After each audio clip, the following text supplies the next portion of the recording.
Corduroy is a boy who once lived in a toy department of a big store. Day after day, he waited with all the other animals and dolls for somebody to come along and take him home.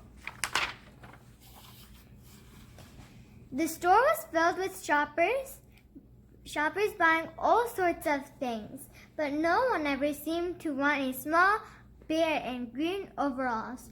Then one morning, a little girl stopped and looked straight into Corduroy's bright eyes.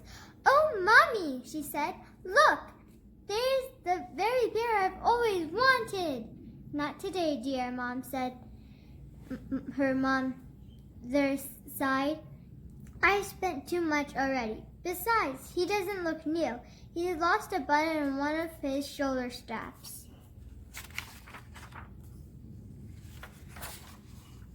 Corduroy watched them sadly as they walked away. "I didn't know I've lost a button," he said to himself. "Tonight I'll go and see if I can find it." Late that evening, when all the shoppers had gone and the doors were shut and locked, Corduroy climbed carefully down from his shelf and began searching everywhere on the floor for his lost button. Suddenly, he felt the floor moving under him. Quite by accident, he had stepped on an escalator and he went up. Could this be a mountain, he wondered? "I think I've always wanted to climb on a mountain." He stepped off the escalator as he reached the next floor, and there, before his eyes, was the most amazing sights. Tables and chairs and lamps and sofas and rows of beds. "This must be a palace," Corduroy gasped. "I guess I've always wanted to live in a palace." He wandered around, admiring the furniture. "This must be a bed," he said. "I've always wanted to sleep in a bed." And up he crawled onto a large, thick mattress. All at once, he saw something small and round. "Why, there's my button," he cried, and he tried to pick it up. But like all the other buttons on the mattress, was tied down too tight. He yanked and pulled with both paws until pop! Off came the button and off the mattress.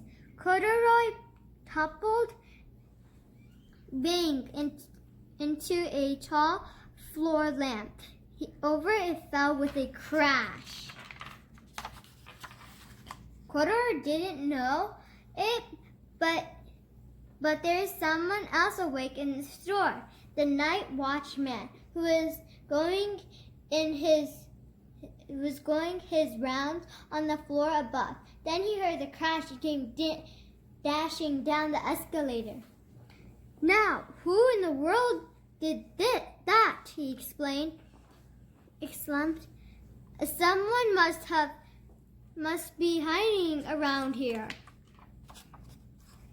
He flashed the light under and over sofas and beds until he came to the biggest bed of all. And there he saw two fuzzy brown ears sticking up from under the cover. "Hello," he said. "How did you get upstairs?"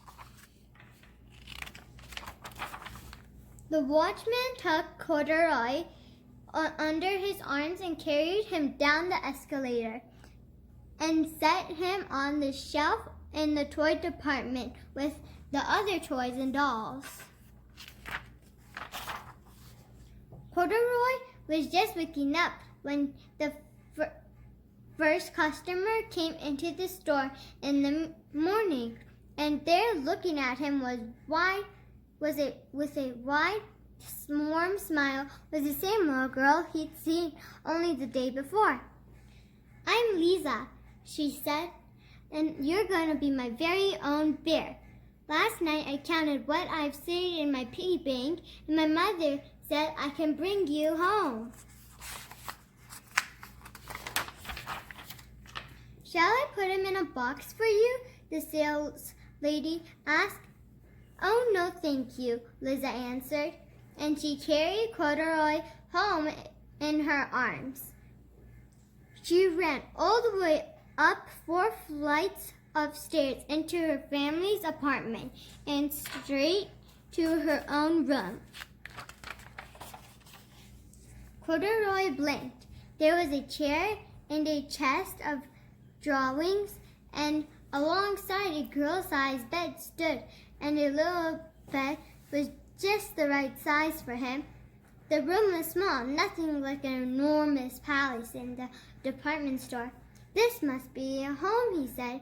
"I know I've always wanted a home." Liza sat down with Corduroy on her lap and began to sew a button on his overalls. "I like you the way you are," she said, "but you will be more comfortable with your shoulder strap fastened." "You must be a friend," said Corduroy. "I've always wanted a friend." "Me too," said Liza, and gave me a big hug.